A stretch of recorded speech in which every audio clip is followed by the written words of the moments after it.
Well, good morning, everybody, and welcome. We are privileged today to welcome our speaker, Dr. Scott Barry Kaufman. Dr. Kaufman is a cognitive scientist and humanistic psychologist whose emphasis is on exploring the mind, creativity, and the depths of human potential. He is interested in using his research to help all kinds of minds live a creative, fulfilling, and self-actualized life. Dr. Kaufman received a BS in psychology and human-computer interaction from Carnegie Mellon, a master's of philosophy in experimental psychology from the University of Cambridge, and a Ph.D. in cognitive psychology from Yale University. He is a professor at Columbia University and founder and director of the Center for Human Potential and one of the top 20 most cited scientists studying intelligence. He hosts the Psychology Podcast, which has received over 20 million downloads and was included in Business Insider's list of 9 podcasts that will change how you think about human behavior. In 2015, he was named by Business Insider as one of 50 groundbreaking scientists who are changing the way we see the world. Dr. Kaufman's writing has appeared in The Atlantic, Scientific American, Psychology Today, and the Harvard Business Review. And he is the author and editor of 10 books. His latest book, published this last September, Choose Growth, a workbook for transcending trauma, fear, and self-doubt. It's described as a research-based toolkit for turning challenging times into a springboard for healing, insight, and new beginnings. I'm humbly aware that I've only scratched the surface here, but we are eager to hear more directly from the man himself, so please join me in welcoming Dr. Scott Barry Kaufman, whose subject of his talk today is the science of self-actualization. Welcome, Doctor. A real honor to be here today and to share with you some of my work and research I've done on the science of self-actualization. I'm a professor at Barnard College, Columbia University. I teach a course called The Science of Living Well. I intentionally called it The Science of Living Well as opposed to like the science of happiness, because I think that living well goes beyond just happiness and encompasses lots of different dimensions. One of my favorite psychologists is the psychologist Abraham Maslow. And in his writings on what is self-actualization, I came across this unpublished quote from his where he says, "We try to make a rose into a good rose, rather than seek to change roses into lilies. It necessitates a pleasure in the self-actualization of a person who may be quite different from yourself. It even implies an ultimate respect and acknowledgement of the sacredness and uniqueness of each kind of person." I love this. I love this idea from a clinical psychology perspective, from a coaching perspective. We don't try to turn someone into something else. We don't say to someone, why aren't you self-actualizing Bobby's self, right? We say, well, what is the best self that you could be self-actualizing in your own lifetime? Have any of you ever come across Maslow's hierarchy of needs before? And a sort of a pyramid. It's often depicted as this pyramid where you have certain level of needs that must be met before another level can be achieved. Sort of like as though like life is like a video game, right? Like you reach a level of like security, and then it's like, congrats, you've unlocked family, and then you reach another level. And here's something that many people don't know, but Maslow never actually drew a pyramid in any of his writings. And it was actually a depiction in management textbooks. In trying to depict his really rich, complex theory of motivation and boil it down to something like a one chart or one graph. But it turns out Maslow never drew a pyramid. He didn't even like the pyramid. So I'm here to correct the record a little bit and talk about what the science of self-actualization actually looks like. And by the way, sometimes there's some memes on the internet that you'll find, we'll see things added here, like Wi-Fi at the bottom. When COVID started in 2020, people added toilet paper to the bottom because do you remember you couldn't buy it at the stores? It was all used up. So this actually when I discovered, first of all, it blew my mind when I discovered that Maslow never drew a pyramid, and it took me down a whole rabbit hole. I love going down intellectual rabbit holes. I love just getting so absorbed in a project for a certain period of time, and I discovered the life of Maslow. I discovered that on June 8th, 1970, he died suddenly of a heart attack as he was jogging by the side of his pool. And he knew that he was on borrowed time. He had a heart attack just about a year and a half before that.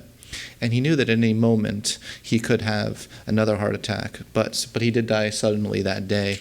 And he left a notepad. He was writing furiously in his notepad. He was working on a whole new theory, a theory of transcendence that no one knows about. So I went down this whole. I was like, I'm going to be the guy that discovers this. And I went through such a journey.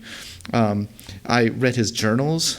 You can actually go on Amazon and buy the complete 2-set personal diaries of Maslow, but when I went on there, I noticed it was ranked 5 billion. So I was like, oh my gosh, like I'm probably going to be the only one in the world ever to read this. And I discovered some things. So for instance, I discovered this entry that gave me a pause in his March 28th, 1970, which was just a few months before he suddenly passed away. He wrote in his diary, "That's weird that I should be enabled to perceive, accept, and enjoy the eternity and preciousness of the non-me world just because I became aware of my own mortality. That being able to enjoy is puzzling." His own personal experience was contradicting his own theory. Right? So his theory had it where you had like different, not levels, but different prepotent needs that are more important than other needs. That was his theory. So if safety needs aren't met, you can't really fully self-actualize. You can't really be all you can be. And that makes a lot of sense. Of course, if you live in poverty, you live with violence, it's very hard to do math proofs or do the things that maybe help you realize your own potential. However, he found transcendence was a whole other beast, and he was working very hard the last couple of years of his life trying to add an additional motivation above self-actualization, transcendence, which he called the motivation for transcendence. But what was puzzling to him was, well, how come here he was facing a threat to his safety needs? The doctor told him he could die any second, and yet how is it that he was feeling the most poignant experience of transcendence he ever had in his entire life? That's what seemed to contradict his theory. So that's what he became very fascinated to understand. How is it that here I am confronting my mortality, and instead of being so focused on that first prepotent need that he put in his theory, instead I see joy and preciousness and of the smallest things. He was locked in. He called it the post-mortem life. He argued that if everyone could die and then come back, that remaining life would be more beautiful than we ever had up to that point. So in a published essay, he said, "It must be stated that self-actualization is not enough. Personal salvation and what is good for the person alone cannot be really understood in isolation. The good of other people must be invoked, as well as the good for oneself. It is quite clear that a purely intrapsychic, individualistic psychology without reference to other people and social conditions is not adequate." So he also made it very clear that self-actualization, which he talked about a lot from an individualistic point of view, wasn't enough. We need other people. We need to have the context of our surrounding environment. So you can see what this threat to mortality did to him personally as well as to his own theories, right? And this is not what's discussed in Psychology 101. In Psychology 101, it's still kept very much in terms of that sort of individualistic self-actualization. He gave a talk called The Farthest Reaches of Human Nature just a couple years before he died, arguing that a revolution was underway. And he says, "The fully developed and very fortunate human being working under the best conditions tends to be motivated by values which transcend oneself. They are not selfish anymore in the old sense of the term. Beauty is not within one's skin, nor is justice or order. One can hardly class these desires as selfish in the sense that my desire for food might be. My satisfaction with achieving or allowing justice is not within my own skin. It is equally outside and inside. Therefore, it has transcended the geographic limitations of the self." Thus one begins to talk about transhumanistic psychology.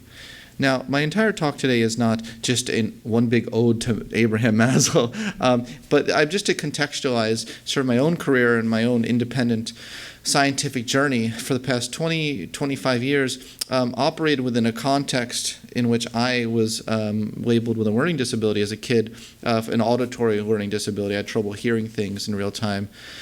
And people very much discounted my potential. And so I had been fascinated, even long before I discovered Maslow's writings, I had been just absolutely fascinated and I would say obsessed with understanding differences in talent and where does that come from? Differences in giftedness. I don't know if anyone has heard of gifted education in schools.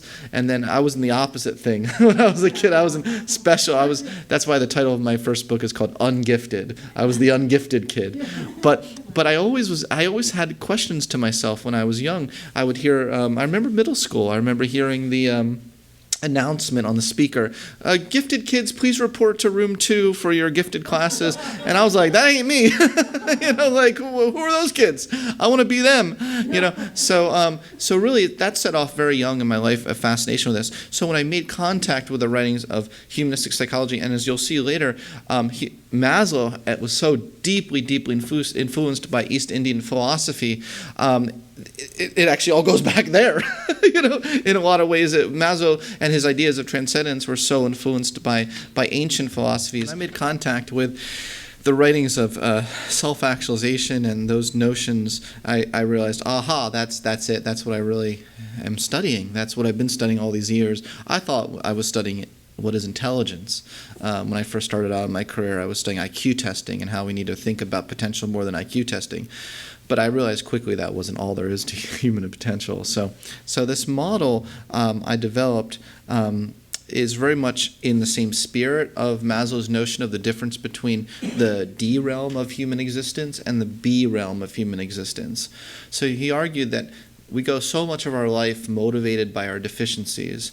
We go so much of our life when our basic needs aren't met, seeing the whole world to the extent to which things can satisfy those basic deficiencies. For instance, if we are chronically hungry, we will constantly be motivated to find food, right? And everything that's our priority in all of the universe. I'm sure you all can relate to that, right? No matter how evolved or enlightened we all are, if you are starving, right?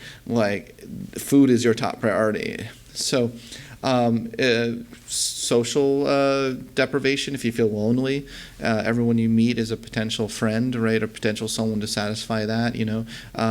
If you feel low self-esteem, you feel like you want more respect or you want more appreciation. But that's all the D realm. But Maslow argued that the B realm, the being realm of human existence, when you replace a very cloudy lens with a clear lens, it's like replacing a cloudy lens with a clear lens, you're able to see life on its own terms. You're able to see life not for what it does for you only, for the deprivation, but you accept people and things on their own terms.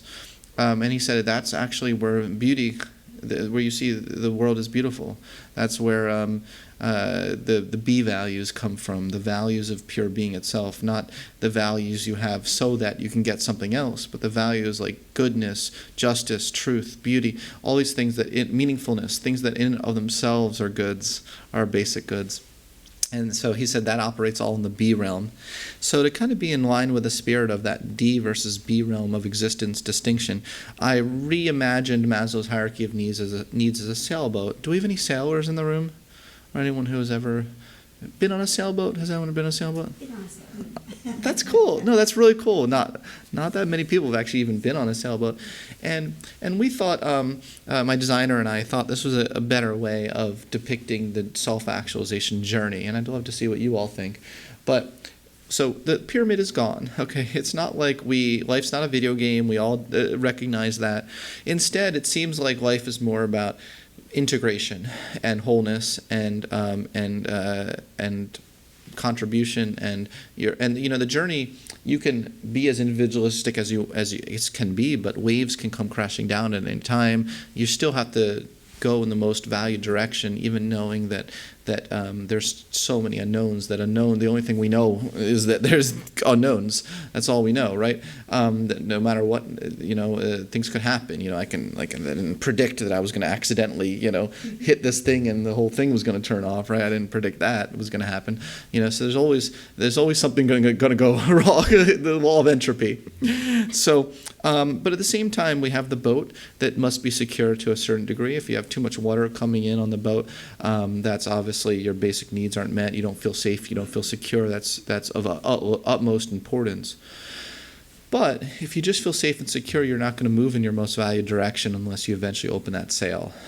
And it's the opening up the sail process, being vulnerable to the winds and the waves and other people. Being vulnerable is just an essential part of that self-actualization process and that journey.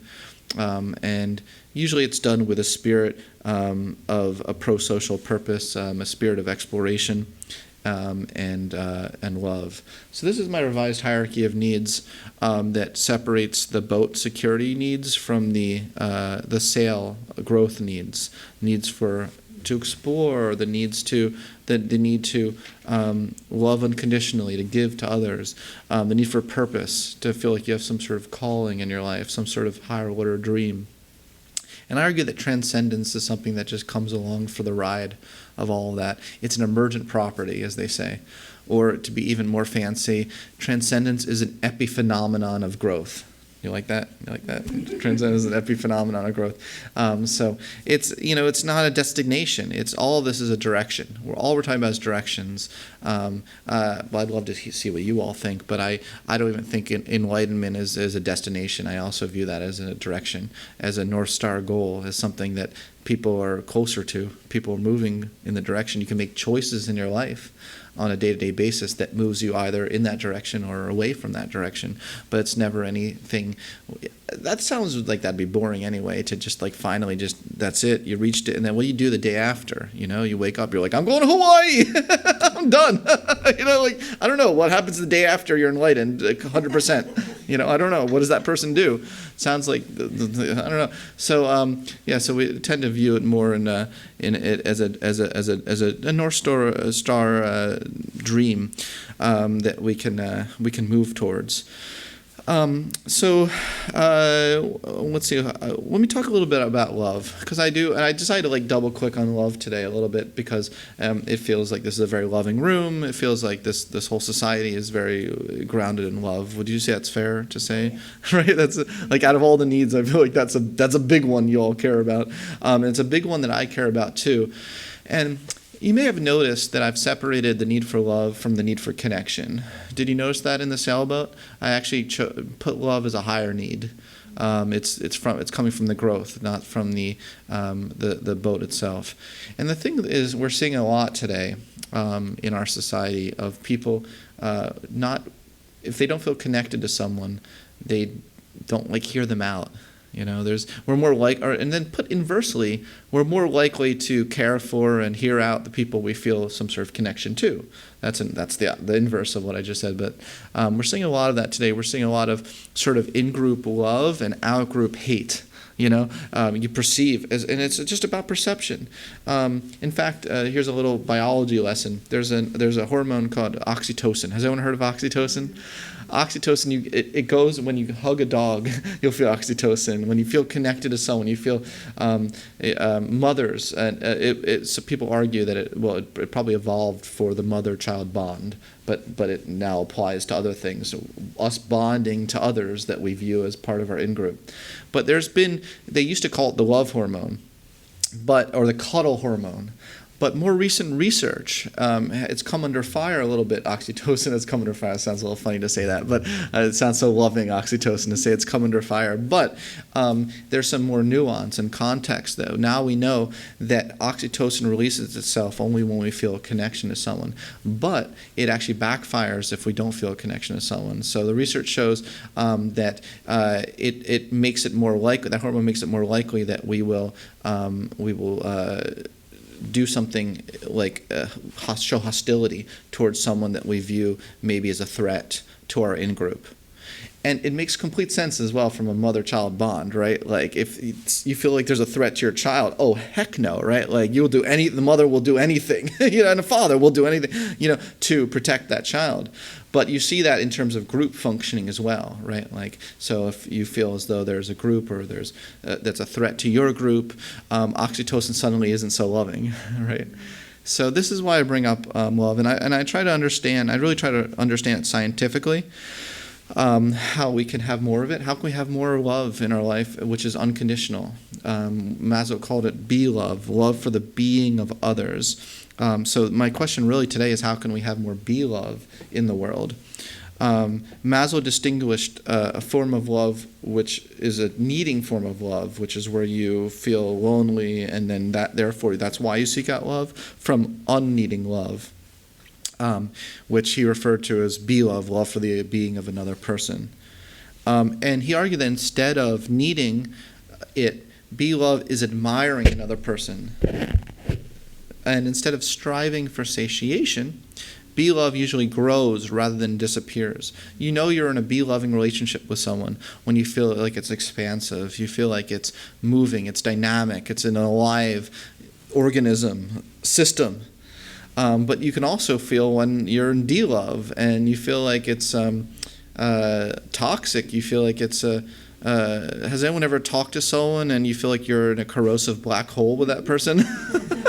It's not, they're sucking all of your energy, right? And that's something and it's very important to recognize this, because a lot of people can be tricked into thinking that de-love is be-love, especially if you're with a manipulative person who wants you to think that.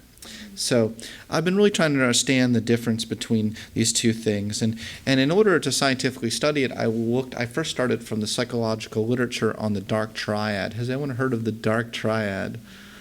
It sounds sexy, doesn't it? No, it sounds horrifying. It includes narcissism, includes Machiavellianism, and psychopathy. So Machiavellianism is a particular trait that involves constant calculating and trying to manipulate people. The kind of person who's just always scheming. You're like, give it a rest, Bobby. You don't have to scheme every second. There's always, there's someone who, like, every second you're telling them, like, oh, how can we get money and exploit that person? Oh, just like, calm down.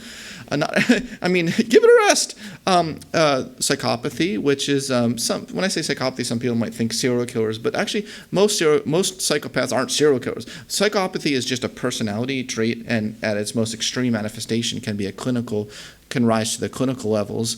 But psychopathy just means it's a trait of people who are callous and lie a lot. So lying is a big part of it, callousness, and sort of, those are the two big things, callousness and lying. And then narcissism. You all know what narcissism is, right? Like, narcissism is entitlement. It's self-importance in a way that's so you feel like you deserve all the greatest things in the world more than everyone else on this planet because you're innately better than everyone else.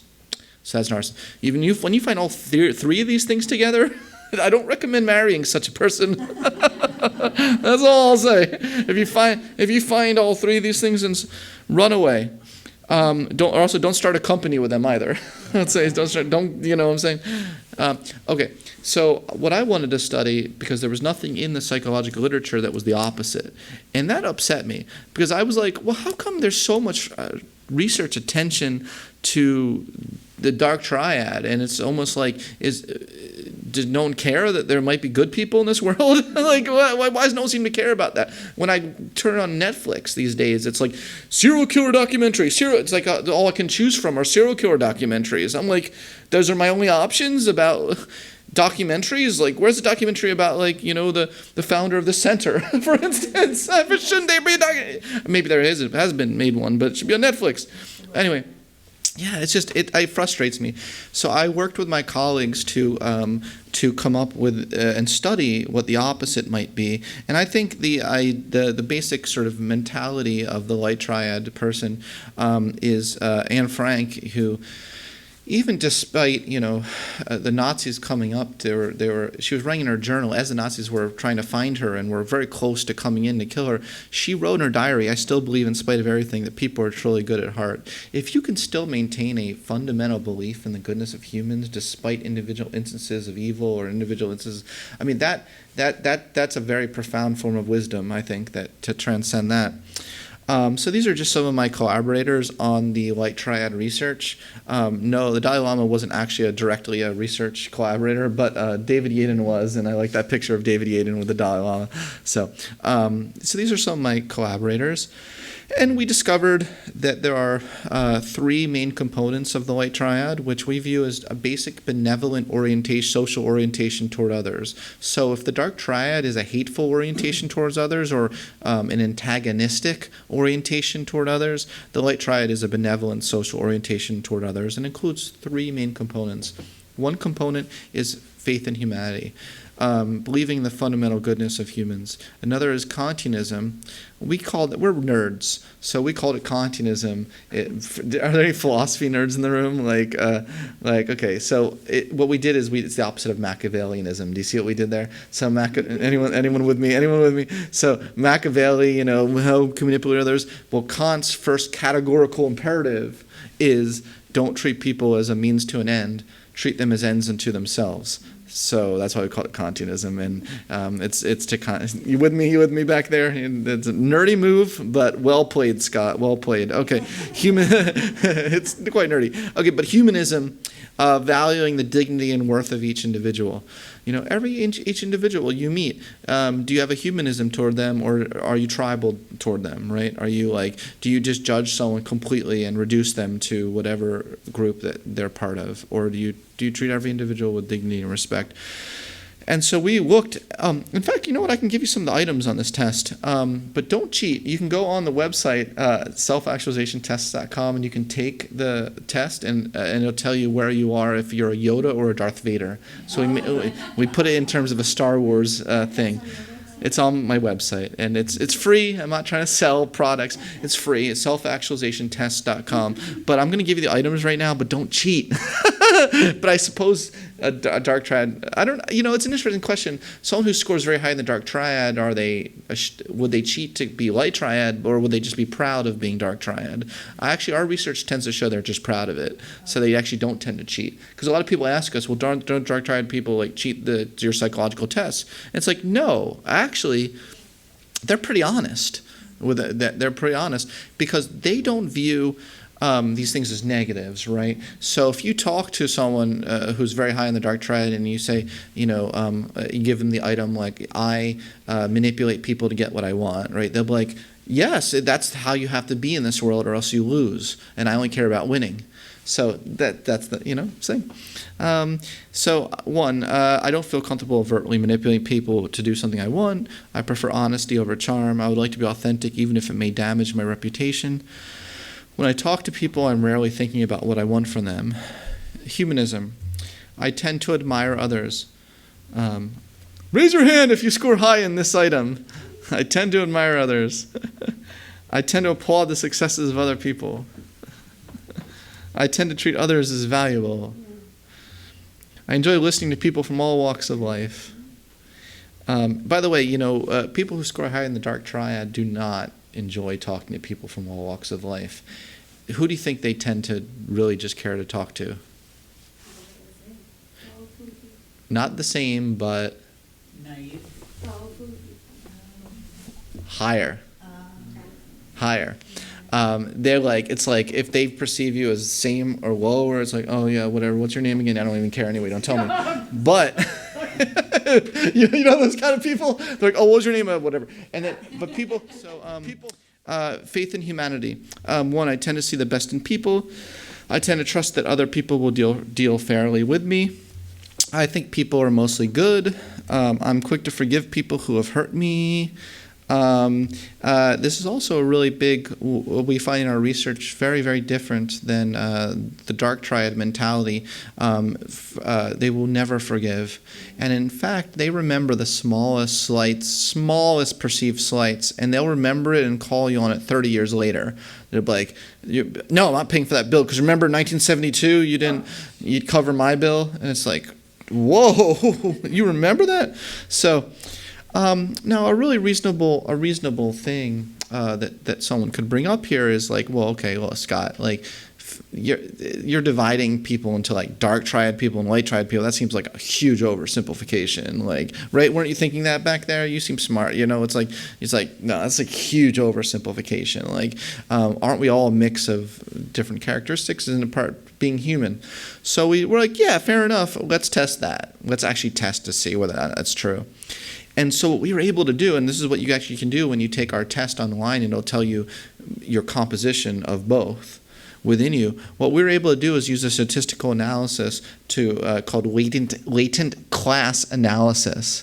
Who's with me? Who knows latent class? You know latent class analysis? Amazing! So you can actually look within people and come up with different types of people, based on multiple interacting characteristics. It's a little bit more nuanced than just saying dark versus light triad. And so we did this very large stage analysis. I want to give a huge credit to Craig Newman, who came over from the dark side to our research team, because he had been working on the psychopath test for years and years with Robert Hare, the founder of the psychopath test. And he emailed me out of the blue when he read my first paper on the light triad, and he said, he didn't say, can I come over to the light side, but he said, can I do research with you on the light triad? It sounds way more interesting. So he did a lot of these analyses, so I want to give him a huge shout out. But we were able to actually identify that there are 3 subtypes of humans. And again, this is a huge oversimplification, but we were able to do some latent class analysis to find that, here, do you want me to start with the good news or the bad news? Okay, we'll get the Band-Aid, rip it off, Scott. Okay, so the bad news is that there are people out there that are pretty evil. Maybe the evil is not the right word, but they're pretty antagonistic. They're pretty like almost pure darkness. Okay, the heart of their soul. But the good news is only 7% of the general population. So it's the good news is I think that this shows that Anne Frank was right. Anne Frank was right. Most people are just trying to do their best. They are maybe a middle subtype, which is a fair balance, or even we found 50%, 1 out of every 2 people are almost like pure light triad. They had very, very low dark triad traits and very, very high light triad traits. So that's also very promising to know that I assume 100% of this room are pure light triad. But, isn't that good to know that in the general population that 1 out of 2, that seems promising. The thing that's really unfortunate, though, is that 7%, they can really ruin it for the rest of society. And it even takes just one really malevolent individual to really, really kind of ruin it for a whole society, as history has shown, right? This is not theoretical. So we were thinking, how can we study this in a context where there's power? So we looked at U.S. senators. What do you think? Do you think there's more light triad or pure light triad or pure dark triad in the U.S. Senate? What do you think? Hope it's the light triad. I was going to say. Raise your hand if you think light triad in the U.S. Senate. I think so. Raise your hand if you think dark triad in the U.S. Senate. You just showed me whether or not you're light or dark triad by your response just then. Wasn't that smart of me? No, I'm joking. The dark triad is more prevalent. And we did a real analysis, objective analysis. This wasn't self-report. It's not like we went to, like AOC and be like, can you report your different characteristics? But we listened to hundreds and hundreds of hours of audio tapes of speeches, and it was coded by multiple raters, and then the raters was correlated, so there was inter-rater reliability, all this nerdy stuff I'm saying right now. Just trust me, it's good stuff, good science. But so we looked at wisdom, courage, humanity, justice, temperance, transcendence, narcissism, psychopathy, and Machiavellianism. And yeah, we found that the dark subtype was more prevalent. And this is also really disconcerting. And I wish I just had like great news to report. Yes, they're all light triad and they all just want to do good in the world. But we found that senators with dark traits were more likely to stay in office, even though they're less likely to get co-sponsorship for their bills. So they're not really team players. Yet they're charismatic enough to fool and Machiavelli their constituency. Is that the word? Constituency. So that can be quite problematic. But I'm going to give you some good news here. Being a more pure light triad is correlated with happiness. Whew. Something good here, right? It's, everyone asks, do nice guys finish last? Or, whatever. Do nice people finish last? Well, look, it depends on how you define what's your goal in life, right? Like, to answer that question, we found that by and large, light triad was correlated with a greater sense of purpose, greater sense of huge differences in life satisfaction, and universal values for all. Some of you actually might be curious. Is anyone curious if there were sex differences in the light versus dark triad? Was anyone wondering about that? Well, we have found probably the strongest effect in all of psychology. We couldn't believe how striking the effect was. Overwhelming difference between sex difference. In what direction do you think? Because you're probably right. Yes. You think more men are light? No. Yeah. More men were dark triad by a standard deviation of like 2, which is ridiculous. Like, no one has ever found a sex difference that big. So this is look, you could see the implications for power structures. You can see the implications for. You can just see it, right? And I'm not trying to throw my sex under the bus right now. By the way, I'm a man, right? Like, I'm not trying to say like, oh, all men are terrible, but. It is interesting to think about the ones who tend to pursue power, and how a lot of the light triad individuals. There was a statistical correlation. They're much less likely to care about power, but they're probably the ones that we want to be in power. So I think this has been a real conundrum for me to try to figure out how we can change the incentive structures in our society to allow. Yes, more women into positions of power, and also allow and not make women feel like they have to be like men in order to be in positions of power. Like, how can we just appreciate sort of light triad way of being, in and of itself as an important thing, way of being in our society? If anyone has any answers to this question, I would love to know, and how we could study this. And you also look at purpose. Striving wisely is really important. When you're striving for your purpose, are you striving in a way that is best for you, or are you just striving because people tell you you should do something in your life? I love this quote from Maslow: "What is not worth doing is not worth doing well." And choosing the right goals that will lead to optimal growth, development, and well-being, and that fit your deepest values. And then also being able to have a good vision of what is that purpose going to look like, as clear a vision as possible. E. Paul Torrance, the creativity researcher, followed up elementary school students their whole lives to see who were the ones that became most creative. And he found that 25, 35, 45, they're still following up these kids. 50, they just had the 55-year follow-up. Torrance is long buried, but a lot of his researchers have carried on the mantle and are still following up the ones who are still alive that initiated this famous study. He found that the elementary school students who fell in love with a future image of themselves As he says, life's most energizing and exciting moments occur in those split seconds when our struggling and searching are suddenly transformed into the dazzling aura of the profoundly new, an image of the future. He found that these kids who fell in love with an image of themselves in the future were much more likely to be creative and to live just a life of purpose and a life of meaning. To what extent do we really assess in kids? What are your character strengths? And by the way, you can assess your character strengths for free at this website here, viacharacter.org. I think we should be giving these kinds of tests out more to children. We should be giving more tests in the workplace, these sorts of things. And I found that there are some character strengths.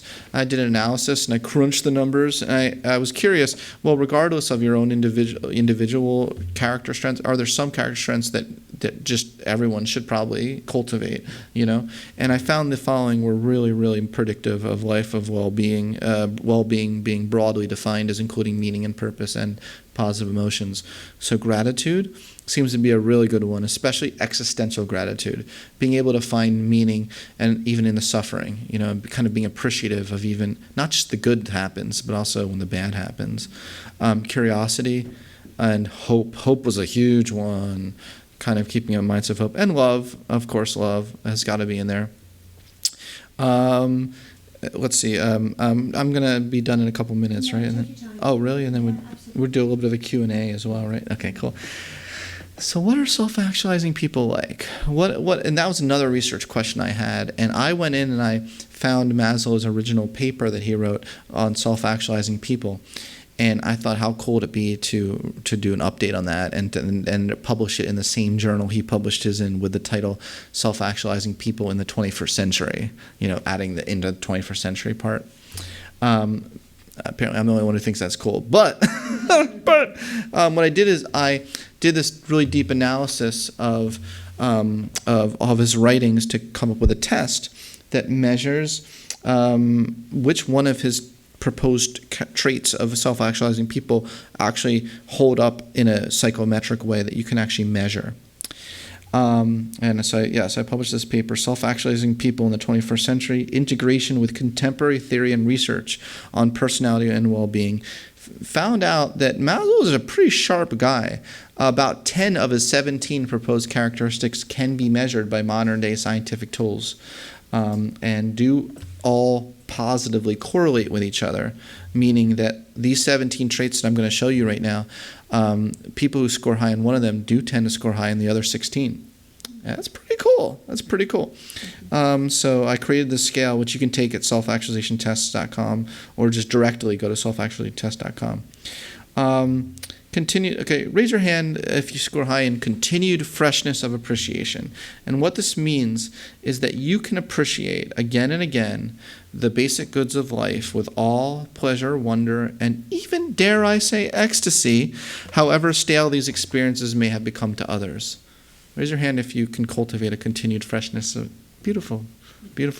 Every time you see a sunset, do you say, wow, that's beautiful? Or do you treat a sunset like we often treat humans and say, it's okay, but if only I could change it a little bit and put the left hue up a little bit. And, like Carl Rogers said, if we treated people like sunsets, we'd be able to see their beauty in them on their own terms.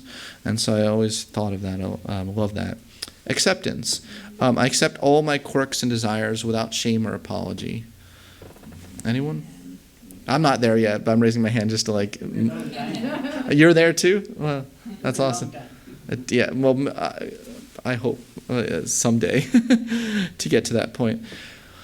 I am pretty quirky, so I have a lot to accept. I have a lot within me I think I'm pretty quirky. I can maintain my dignity, and this is authenticity. And I define authenticity. You can define authenticity in many ways, but I define it in Erich Fromm's way, which is, do you stay true to your values, specifically environments that test it, right? Where it's easy to be authentic when you're with all your friends who are the same way, right? But raise your hand if you can maintain your dignity and integrity even in environments that are undignified. You try. If you try, that's all you can do is try your best, right? Equanimity. I love this one because this isn't the phrase that the Maslow used, but I named it this because I'm such a big fan of this notion in Buddhism of equanimity, and I think that it's actually a better way of thinking about a particular way of being than you often hear about grit, and I love the researcher behind grit, Angela Duckworth. She's a good friend of mine, and I love the research she does, but it's often misunderstood as like just doing whatever to get to the way to the top, stepping over people, or like, So I like the idea of having grit with equanimity, right? Like equanimity is you take life's inevitable ups and downs with grace, acceptance, and warmth and love. It's sort of it's a way of being that you bring to your resiliency and to dealing with things. It's not passive, There's a lot of misconceptions. I know not in this room, but there are a lot of misconceptions that equanimity or even Zen Buddhism is a very passive thing. Like, they never fight. They never argue. They just pushovers. They just take everything. It couldn't be farther from the truth. It's a matter of the manner of being that in which you fight, right? That matters. And I think that's really important in our society today. Purpose. How many of you feel a great responsibility and duty to accomplish a mission in life? Yeah. These are all characteristics of self-actualizing people. Truth-seeking. How many of you are truth seekers? You really like to get at the real truth about people and nature. Yeah. How many of you have a genuine desire to help the human race? This guy's on fire over here. He's like, I want to be his friend. Mr. Self-Actualized over here. He's every single one. He's like, before I even finish the sentence, he's like, that's me. I didn't on equanimity. Equanimity. Oh, you didn't raise your hand? Oh, that's interesting. No equanimity. But, well, you have a great way of being, so you probably have maybe even more than you realize. Peak experiences. How many of you have often had experiences where you just feel like, at the most extreme level, you feel kind of like one with the universe. You feel one with everyone. You feel new horizons open up. How many of you feel like you have good moral intuition? It's not the same thing as being moral. It's but it's usually correlated with being moral. But it's actually just you feel when you've done or said something like you shouldn't have done. Yeah, I think it's really important to kind of have that compass in a way. Whether or not you act or not on that compass, to have that compass is really important. People who score high in the dark triad do not have that compass at all. They can't tell the difference between if they've done something to cause harm to someone else or themselves or they haven't. Creative spirit. How many of you just have this general spirit in your life that pervades everything you do, of creativity and playfulness? Cool. Okay. Excellent. So those are the characteristics. Those are 10 characteristics of self-actualizing people. I found that you can create an IQ score. You can actually sum up those 10 and create a self-actualization score. And interesting enough, it's we didn't look to see its correlation with IQ, but I assume it's not strongly correlated with IQ. It's a different way of, it's a different mode of human existence, right? A different element or a thing to assess in a person. And we found that it was correlated with creative achievement. We found it was correlated with work performance. Who would have thought that items such as freshness of appreciation could matter in the workplace? Some of this stuff sounds so hippy-dippy, right? At least what people say to me. They're like, oh, no organizational psychologist is going to care about your self-actualization scale. That's like for the hippies. And it's like, okay, well, you're wrong, because we found that these things do predict even ratings by supervisors of performance. So these things really matter. I'm kind of going to end my talk today talking about wrapping it all up and talking about what I've talked about today is a really healthy form of transcendence, not what I call spiritual narcissism. You often will see a more vertical than horizontal form of transcendence. My form of transcendence that I'm just presenting today and which I've tried to study is very horizontal in the sense that what is automatically good for you is good for the world. There's really no boundary between self and world, or at least the boundary between self and world is minimized. So you're kind of one with others, as opposed to a vertical form of transcendence, which is, there's actually a phrase in psychology called the I'm enlightened and you're not effect.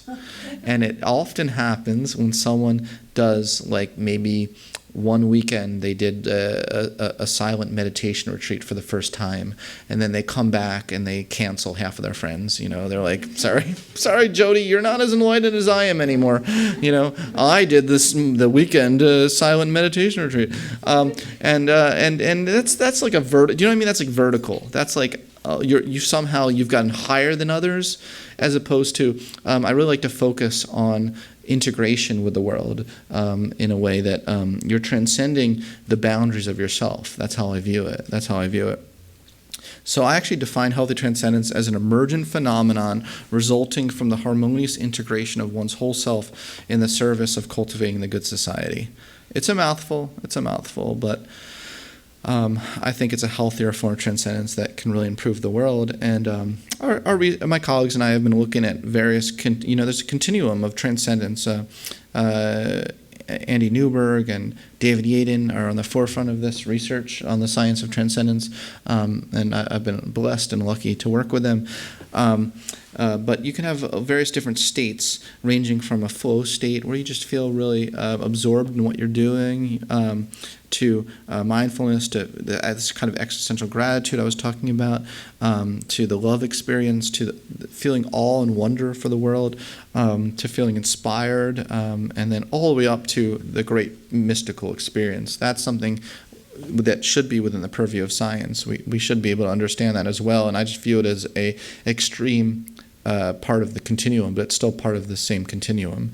At its most extreme level, you're one with everything. That's it. That's it, right? You're being one with everything. If you can get to that state, where you're like, and you can be assisted by it with various drugs, but I do think that we can get there even without the drugs, right? I do think that we that a lot of spiritual practices can get us there. Prayer, meditation, even just sometimes going to a concert and being super connected and feeling transcendent. You hear a beautiful I love cello concertos. That's my thing. Like if I hear like an Elgar cello concerto, I'm like snapped into a state of like transcendence.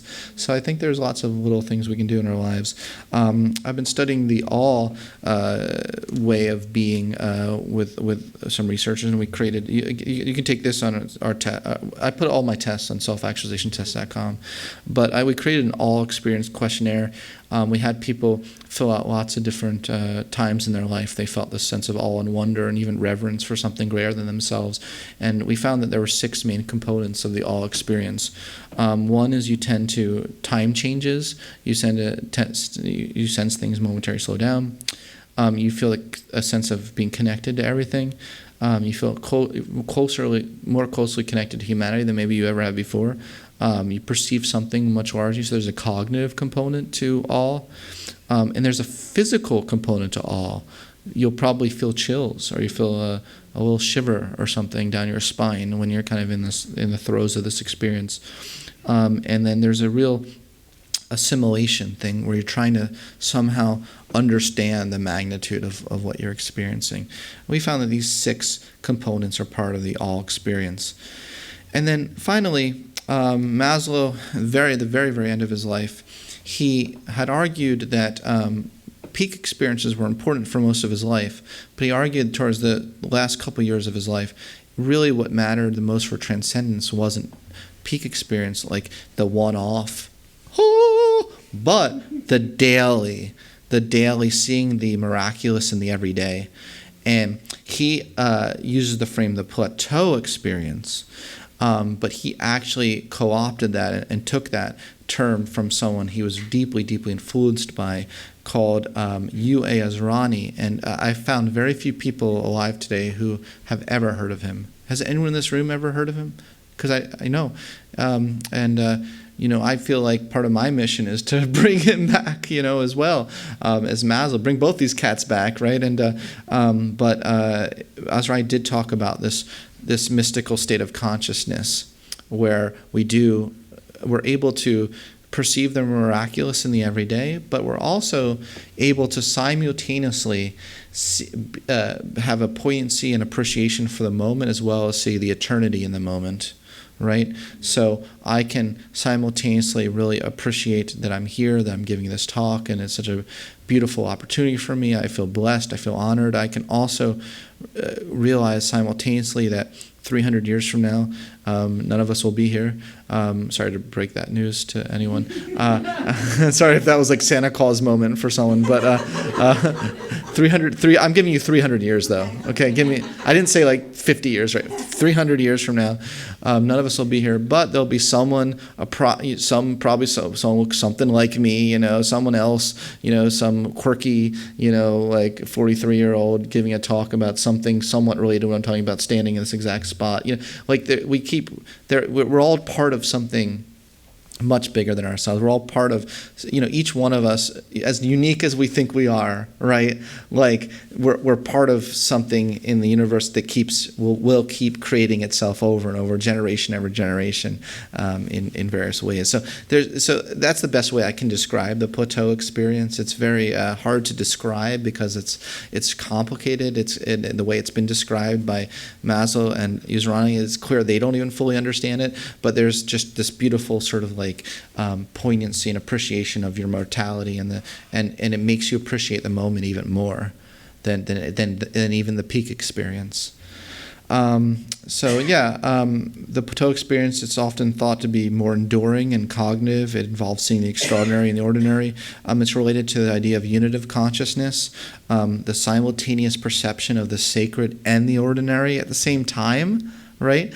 There's one sense of, you can appreciate you're standing in front of someone when you're talking to them who's just made of flesh and blood and they're mortal. But also there's something incredibly sacred about every individual. Every human, there's something so profoundly sacred about it, and being able to honor their own unique, with dignity and grace and respect, understand that unique seed or soul within each person, whatever word you want to use but how can you see both at the same time, right? That's what's so fascinating about this.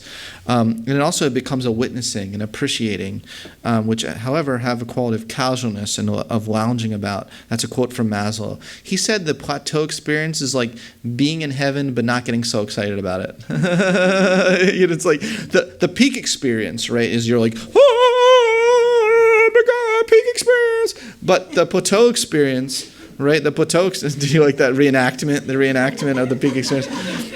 I'm so quirky.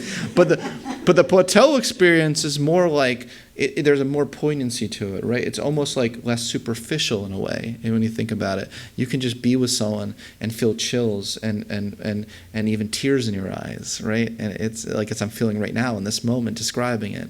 It has a different quality than you got to the top of the mountain, no, it's like maybe you're not at the top of the mountain, but maybe you realize just how profound it is just walking down the street and being alive, right? So.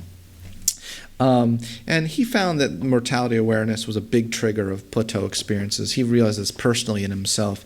This is a quote that I think is beautiful. The death experience makes life much more precious and poignant and more vivid, and you're required to appreciate it and hang on to it. With surf, you sense a contrast between your own temporary nature and the surf's eternity. The fact that it will be there always, was there always, and that you are witnessing something that's 1,000,000 years old and will be there 1,000,000 years from now. I'm thinking of the surf. In thinking of the surf, I realize I am mortal and the surf is not.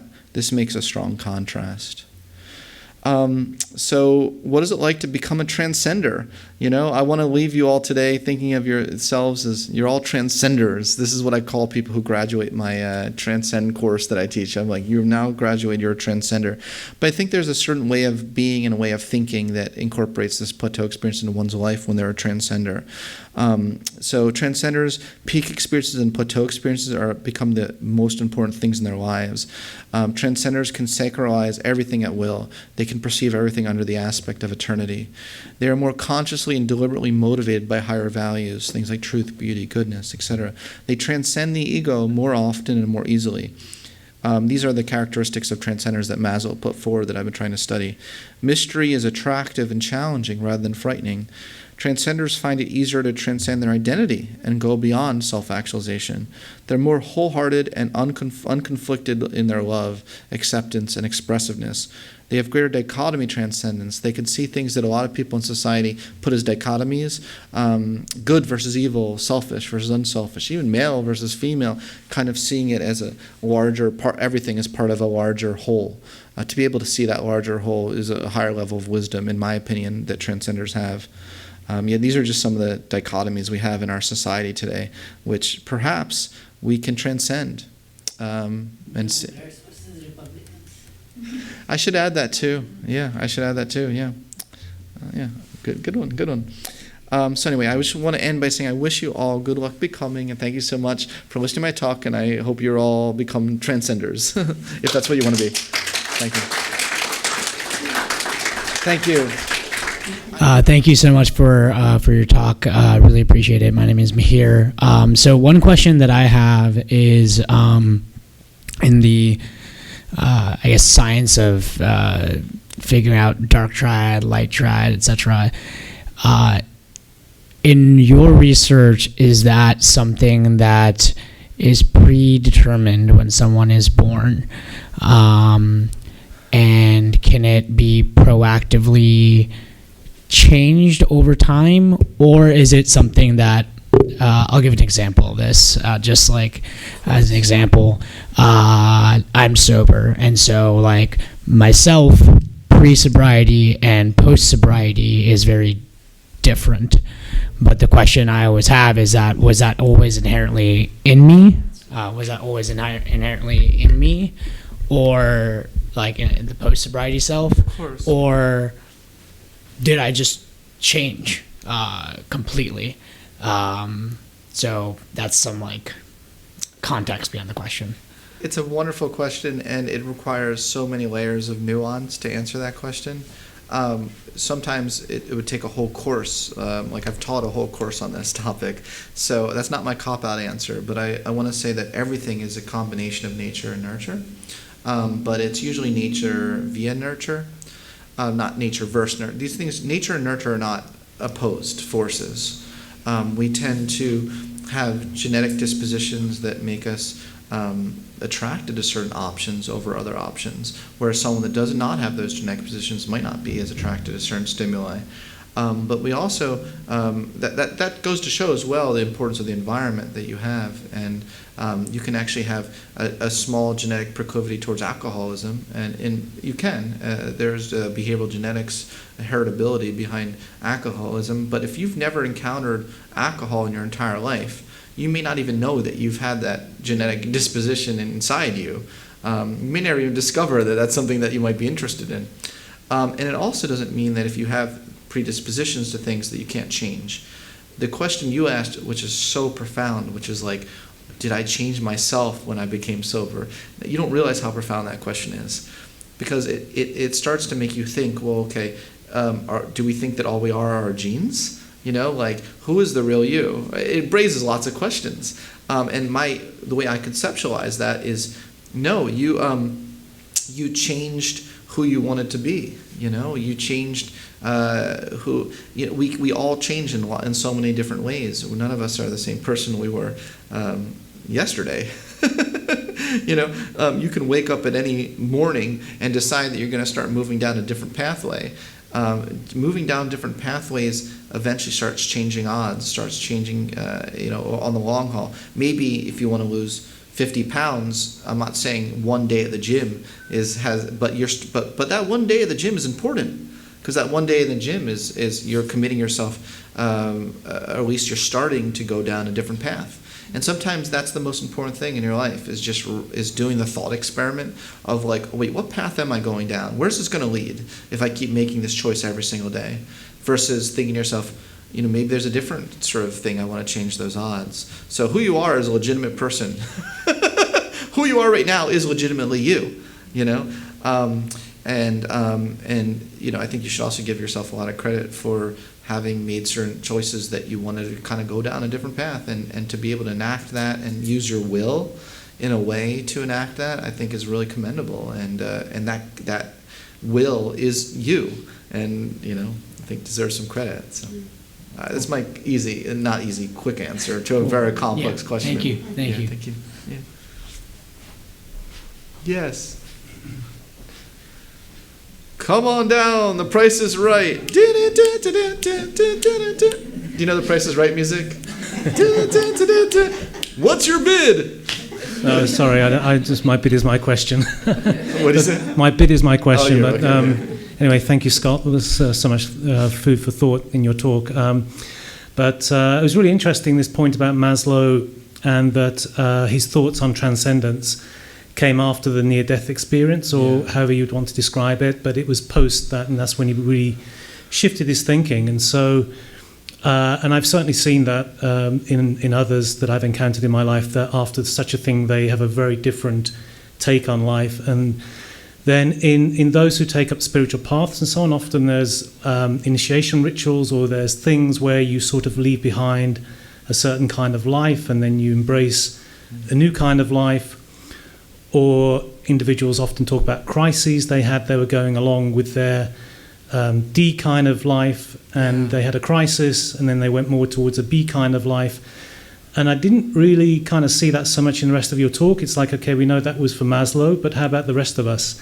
So is it just like you can, by osmosis, go from D to B, or does it need some kind of crossing of the chasm in your thoughts? What do you think about that? It's a terrific question. It's one that requires a lot of unpacking and an acknowledgement that there are systemic structures that can inhibit our feeling of safety, can inhibit our feeling of a lot of those deprivation needs. There's not like a magical thing you just snap your finger and you go from one to another. So I want to also clear it's not just purely an individual decision we make. We can also have more self-actualizing societies and less self-actualizing societies, and that's another topic I'm very interested in. Maybe that's why I didn't go too deep into that in this talk, is because it requires lots of integration at multiple levels of analysis. But I do think, and individually, we can make decisions through mindfulness meditation, through other spiritual practices, to remain so deeply in the moment that we are seeing people and things through a lens of reality as clearly as possible, and we're not tainting the filter of our own. My friend Elizabeth calls it our perception boxes. We all have our own different perception boxes, and I think that we can train ourselves to really broaden that perception box as much as possible, so we see people and things and nature on their own terms, despite how much we may be suffering. Because what often happens is when people suffer a lot is that they can have a very narrow view of the world, and it can cause us to kind of make other people into one-dimensional characters, who are obviously multi-dimensional characters. We can make them into one-dimensional characters, unfortunately. And that, I don't think, is helping us. It's not helping the world when we do that. But it's not easy. I also realize a lot of people are in pain, a lot of people are in suffering. The worst thing you can do when someone is suffering is to say to them just get into the B realm. What's the matter with you? I don't recommend that. I don't recommend that. You have to gently, you can't pull off the defense mechanisms of people. They have to be ready. They have to be ready. So I'll just pause there and say that. Yeah. Okay, thank you. Thank you. Yes. Come on down. Thank you. I had a few questions on the talk. Is self-actualization an event or a process? And can you actually say that, I saw that you had given a lot of attributes for what self-actualization is, but is there some kind of a definition that you had in mind? Because maybe I missed it, or I didn't find it in that talk. It's definitely a process. It's definitely a journey, an orientation toward life, and I would say a way of being. When every time that you're choosing the growth option, you are self-actualizing, but you never reach self-actualization. It's never the stage. Like I said earlier, in a cheeky way, I said, it's like if you finally become self-actualized, what do you do the minute after you're self-actualized? What are you working toward? But I also don't view self-actualization as equivalent of achievement, and I don't view it as equivalent of happiness. I think those are often misconstrued. A lot of people will reach the top of that mountain and feel like they have reached their highest level of achievement, and then they're like, wait a minute, why am I so depressed? I don't feel actualized at all. Maybe you actualized one part of you by achievement, by achieving something. But self-actualization is about all of you. It's about like becoming whole, becoming your wholeness and integration are the two words I use a lot when I refer to self-actualization, not happiness or achievement. Did I confuse you even more? No, that's okay. Is there like some X factor for self-actualization?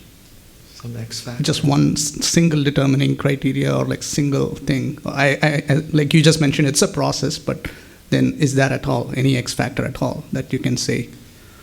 I outlined those 10 characteristics of self-actualizing people. I would say all 10 of those are X factors. Okay. Yeah, it's like making a soup. Okay. You never say to your mother's delicious chicken soup, the only reason why it's good is because you added salt.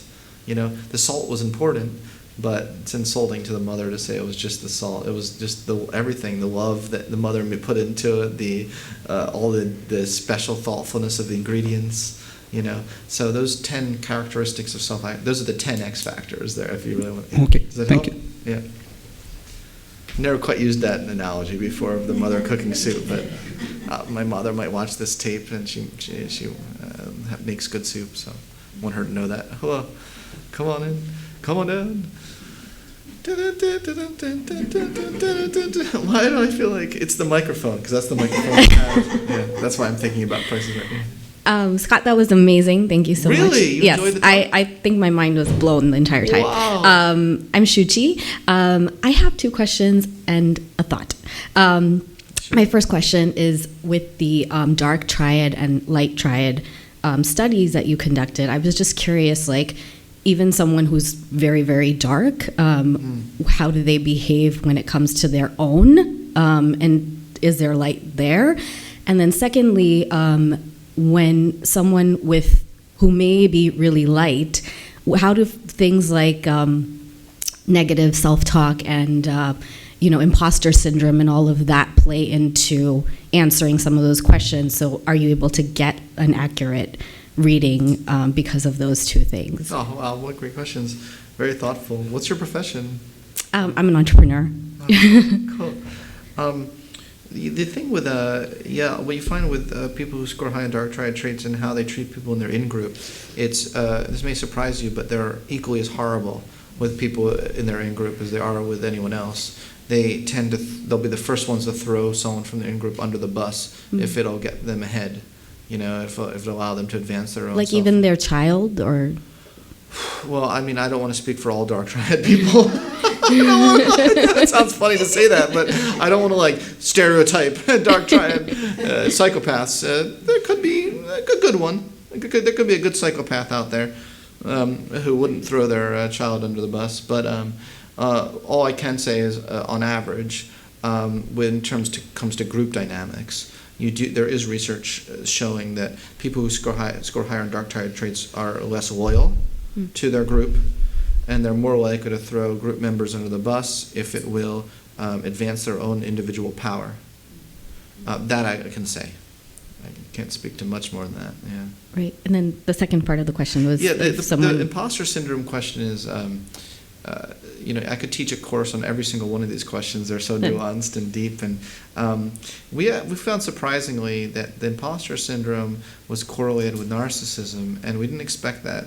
We thought that narcissists would feel less imposter syndrome, but I think on retrospect, when you think about it, narcissism is really about putting on a mask at all times. When you really think about it, that's really you're not being authentic when you're being narcissistic. You're not being vulnerable.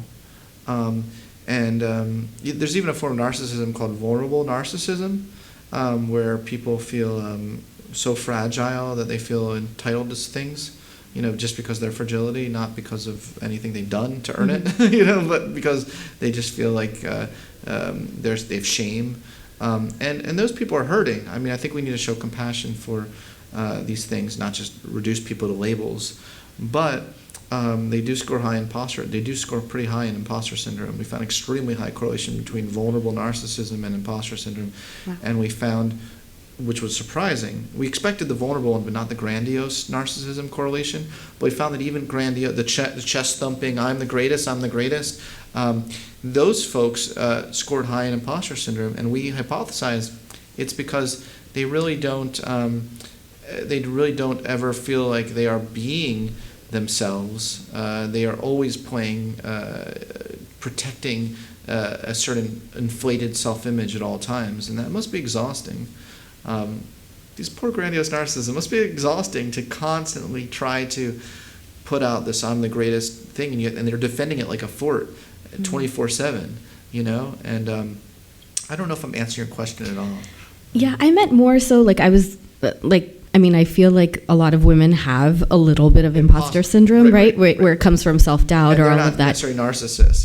Yeah. So I was wondering, as you were asking those questions, I was like, no, I have an answer, but I'm like, could it also be this, right? And so then I kind of caught myself, and I was like, I don't know if everyone's answering these questions like authentically. They might be doubting themselves.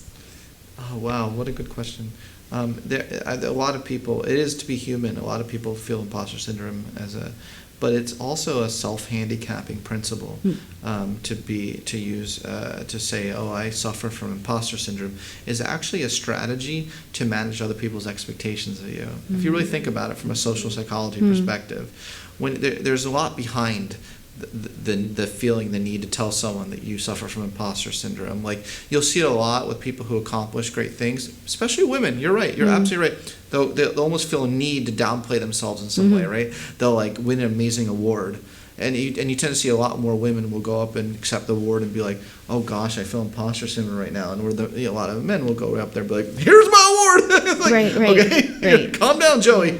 But it's like, yes, I've been waiting for this award for 20 years. I knew I deserved it.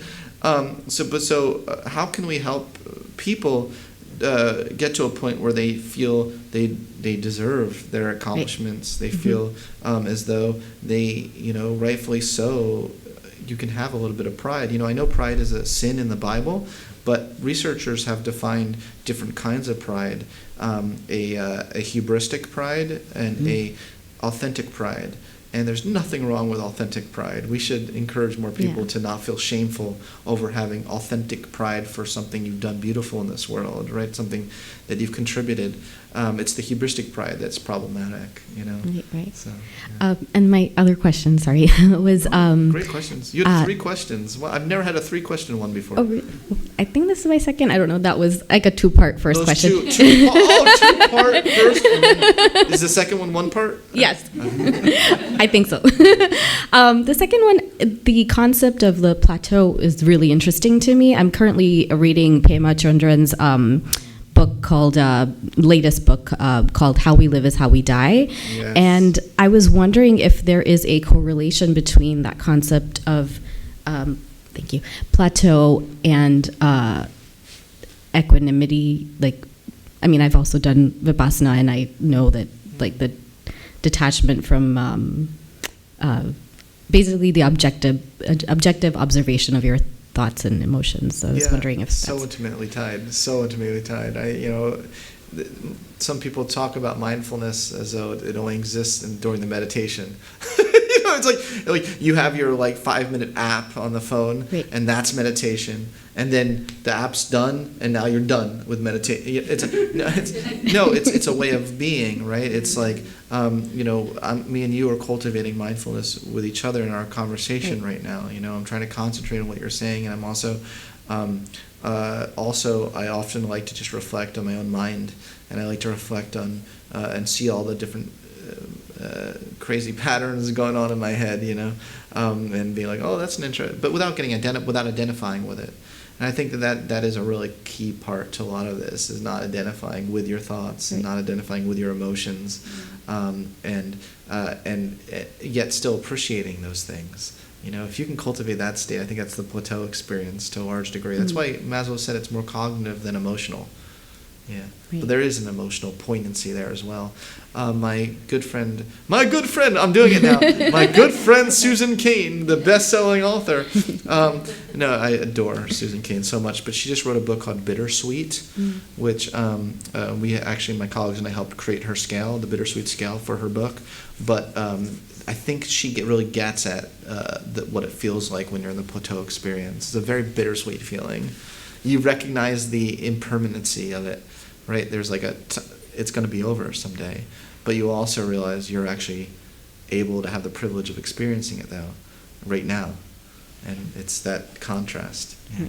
And then my last thought was, you mentioned apps, and I was wondering if. if. Question or no, it's just an observation. Is it 3B? No, it's just a thought. Remember, I said I have 2 questions and a thought, so this is the thought. I see. It's a thought, not it's a different category. You mentioned apps, and I was just wondering if the self-actualization test could be given to like dating apps, because I think it would save a lot of people a lot of time. And that's it. Done. I love that. Maybe even more importantly, the dark versus light triad for dating apps. Interesting. I think that's even more relevant and important, because I think a lot of people want to know whether or not the person they're going to date with is a psychopath or not. Yeah. Thanks for your wonderful questions. No, it's so insightful. Yeah. Do we have time for more? I'm happy to keep going. If you have another question, anybody else? I can ask one question. Oh, Tulsia. Great. So, great. Excuse me. I think this is a first. Yes. This is a weird request, but would you mind taking a picture of me on my phone? This is like an amazing experience for me, and I want to write about it. Yes. So, Dr. Kaufman, my name is Tulsi Ram. I have Nice a to question. meet you. Yes, you too. Thank you.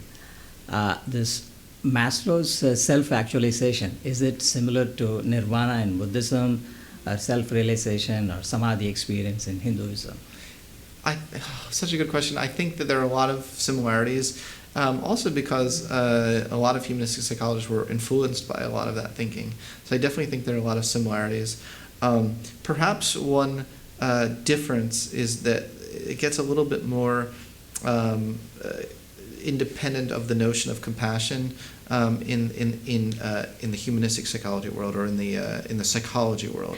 Something that I like from a lot of East Indian traditions and notions of self-realization, what I really like about a lot of that is that it's so deeply enmeshed in notions of contemplation.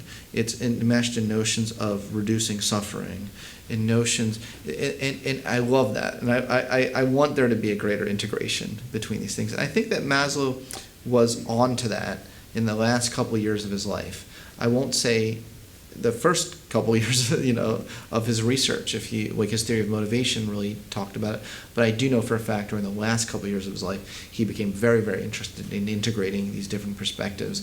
And part of my calling, I feel like part of my calling is to tell people that, and to try to integrate those things as much as possible. The reason why I was invited here today was because I was part of this conference, Spirituality and Purpose, and an attempt to integrate ancient Indian texts with modern Western thought, and that was the whole purpose of this conference. And your leader, what do you call him? Swami Sarvapriyananda. Swami, yes. Well, am I allowed to say we hit it off? We hit it off. When we met, it was just it was like finding a brother, a long lost brother, and we sat at the table, and then he was gracious enough to invite me to speak here today. But that was the context behind where I met him, and that was a beautiful event, because we all try to think through and talk about how these things can be integrated. But I think more people need to be talking about how these things can be integrated. Yeah. Thank you. Thank you. So maybe we'll end there, because that was a very positive note. I like ending on a positive note, Scott, I think on behalf of all of us, we are extremely grateful that you and Swami actually met at that conference. And And he was so eager for you to come and talk to us, and I think we can all understand why. And thank you so much. Thank you. We'll go to gratitude. Thank you so much. We're very grateful. I am very grateful.